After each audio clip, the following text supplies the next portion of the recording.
to start off with your pencil case, you need 6 different pieces of fabric cut out. You will have your 2 pieces cut 8 by 3.25 for the upper panel. So that is what I have right here. They're kind of the medium ones after they're finished cutting. You will have 2 pieces cut 8.2.25, and this is for the lower panel. Basically, these 2 are going to come together pretty much like this to form one big panel. It's just to see more patterns and designs on the outside. And then you're going to have 2 pieces cut 8.5, and this is for the inside of your pencil pouch. The other thing you will have to have is a zipper that you will get from me when you are ready to use one. The first step says place one of the outside upper panel pieces face up on a work surface. So here's my wrong side, here's my right side. You can see it's a little bit more vibrant, so I'm going to place it up on my work surface. Then I am going to place one of the outside lower panel pieces face down on the upper piece. So I got my right side here and my wrong side here. You can see it's just a little bit more brighter of the colors on this side, and I'm going to face this down. So for this, I want right sides together, and I'm going to do it like this. So you see I have the blue is completely on top of the purple. The purple, the bottom piece, is facing up, and the upper blue piece is facing down. I am going to pin right here for sewing. And again, you do not need that many pins. For this, I'm just using 2, going in and then bringing it back out so it looks like this. Now I'm going to stitch along the pinned edge using a 1/4 seam allowance. Now I'm going to cut the loose threads. Make sure that you do this as you sew because it makes it so much easier at the end to not have all these little pieces all over the place. Okay, now I'm going to go press my seam open. What that means is I'm going to open this up because now I have one large piece. I'm going to take the seam and I'm going to open it up like this and press it. Okay, so now I have my 2 pieces here. Again, I'm going to take this seam and I'm going to open it up because I want it to lie flat inside. I don't want that piece kind of going everywhere. So I'm just going to open it up.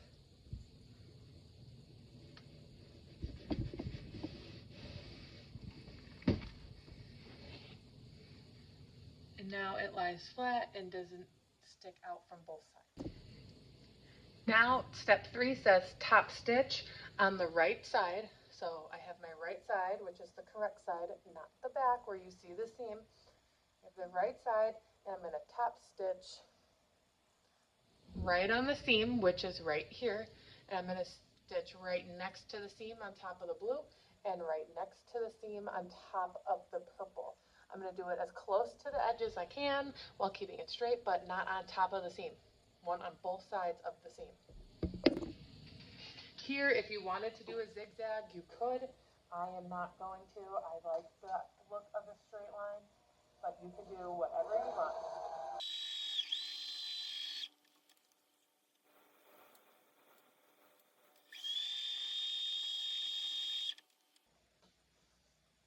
Now I have 2 lines going down either side of the seam. Now it says repeat these steps for the other panel pieces. So I have my completed one here. I have another one right here. I just have to top stitch. Okay, so now I have my 2 pieces. Both of them are top stitched. And I have my 2 lining pieces. So now step 5 says place one of the inside lining pieces face up on the work surface. Okay, so I have right side facing up. Align one edge of the zipper. So you're going to get this from me. You have a zipper. You're going going to place that right side up, matching the piece of fabric that you laid down. So if you see, it's laying right on top of the fabric. Now it says, place one of the assembled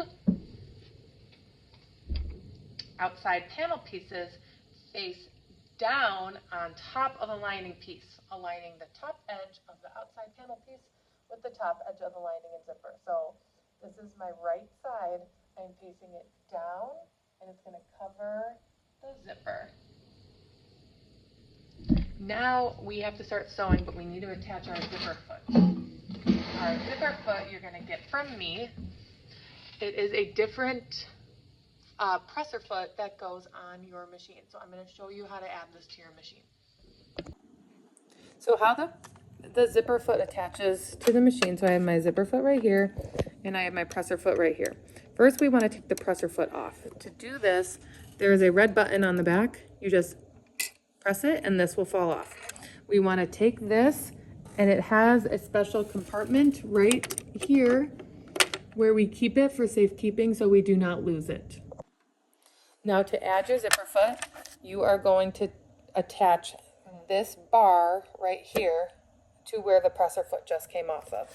So we are going to do it on the left side, and all you have to do is you can either just kind of clip it up like this, or you can put it right underneath and then put this down and kind of make sure it gets underneath it, and then it just kind of clips in itself.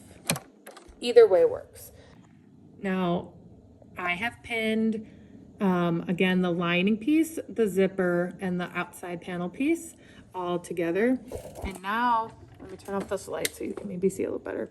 Now I can put it underneath the presser foot and still keep it secure underneath, but the other side of the ski won't be on top of the zipper.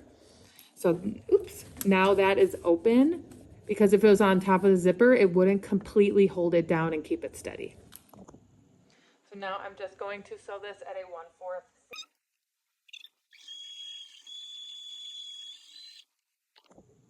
Okay, so now I have this all sewn together. Now it says I'm going to fold the outside panel piece down towards the lining so that the wrong sides are showing. So what I'm going to do is I'm going to open this up, and I'm going to grab the zipper. And now I have the lining on the back and the panels on the top. So it says, place the remaining lining piece face down on the work surface. Align the unstitched side of the zipper with the top of the lining. Just like that. So the top of the zipper is matching the top of the lining. Put that down. I'm going to take my outside panel piece, and I'm going to put it right side down, right on top. So now that, it's kind of like a sandwich in between what you just sewed. And now I'm going to pin, and I'm going to sew that line. Make sure while you're pinning that you get all 3 layers perfectly pinned together. You don't want one kind of falling out, or that will create a little hole. So here I just used 3. And now I still have my zipper foot in, and I am going to stitch. It says about 1/8, so you're just going to do your best guess. All right, step 12 says fold each of the outer panels down and away from the zipper so the wrong sides of each of the outer and lining pieces are matching and all edges are aligned. So I have a lining piece matched up with an outer panel piece on both sides and the zipper in the middle. Then I'm going to go press, and when I press, I'm going to make sure that I am bringing the outer panel pieces kind of away from the zipper so it's not tunneled right here. It's pulled far away so I can see the whole surface level of the zipper. And then I'm going to top stitch 1 line right here and 1 line right here to keep it flat and from not tunneling over.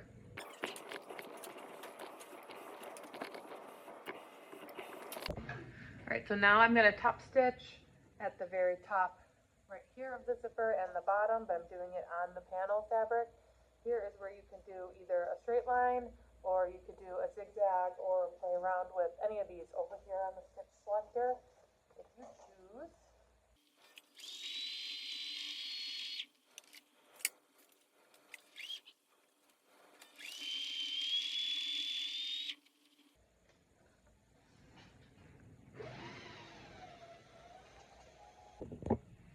Step 13 says return to your regular presser foot. So press the red button on the back again, take your zipper foot, give it back to me, and then return to your regular one, just the same way that you put the zipper foot on in the first place. If you need help, just ask. Step 14 says unzip the zipper 2/3 of the way. Just your best guess is fine. Pinch the center seam together so that the zipper teeth are tucked inside the lining. So you are going to fold the pieces so the outer panels are right side facing. So again, I have it down with the zipper up. Now I'm going to take just the panel pieces and bring those together.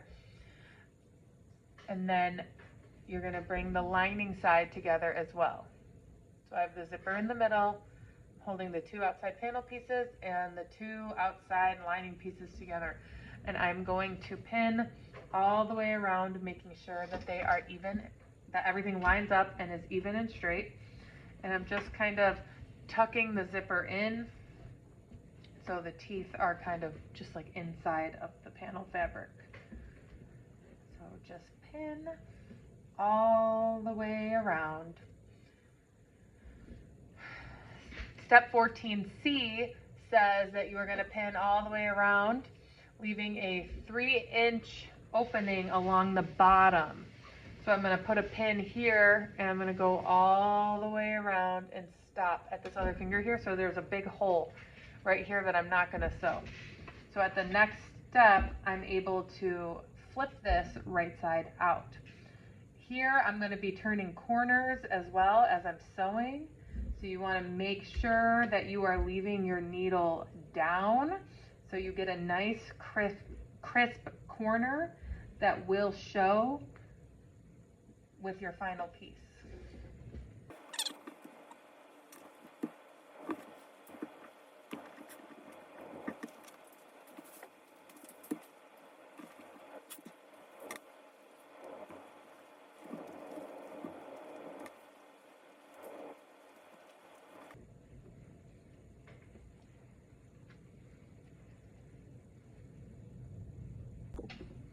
Now I'm going to sew using a 1/4 inch seam allowance all the way around, and again I'm going to leave an opening right here. So I'm just going to leave these pins right where they are, and I'm not going to sew from this ballpoint head to this ballpoint head.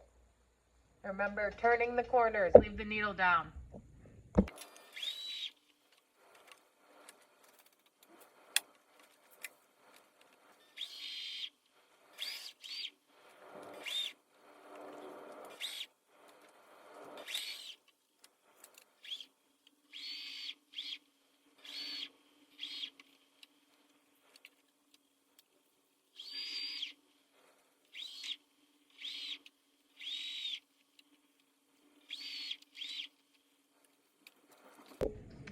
So I left an opening right here so I can turn this inside out at a step soon, but not yet.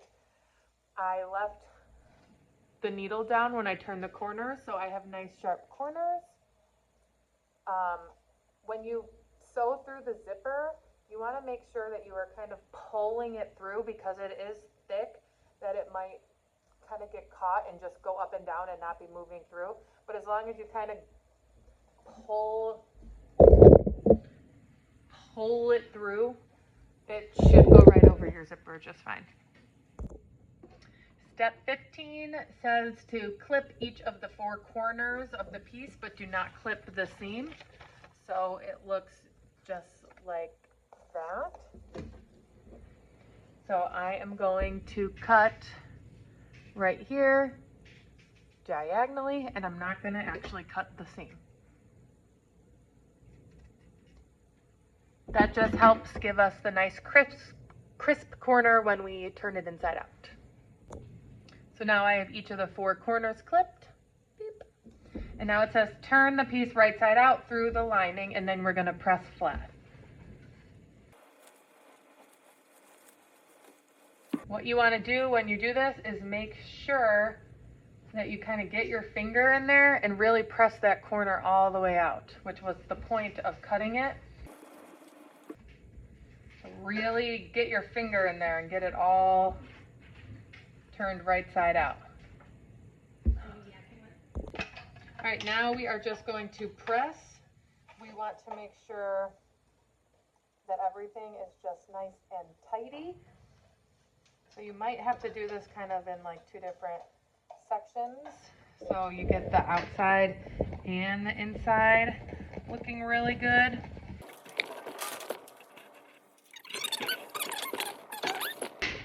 Now step 17 says pull the lining out, and we're gonna, that hole that we made, we're gonna stitch it closed. So all we're gonna do is kind of bring it in like this so it still looks like it's folded on the outside. And since this is the lining and it's going to be inside of the pencil pouch anyways, we're not going to worry too much about the fact that we are going to see this stitch on the outside. If you want to hand sew and hide it, be my guest, but you do not have to. I'm just going to stitch this closed like that. All right, I have stitched you closed, and now I am going to just tuck my lining into the pencil pouch. And remember, really make sure you get your fingers in there. Now I have my inside and my outside. Whee! Go through it, make sure you clip all loose threads. I will take off points for loose threads. So make sure you clip everything clean, you give it a good press, and then you can turn it in. Beautiful.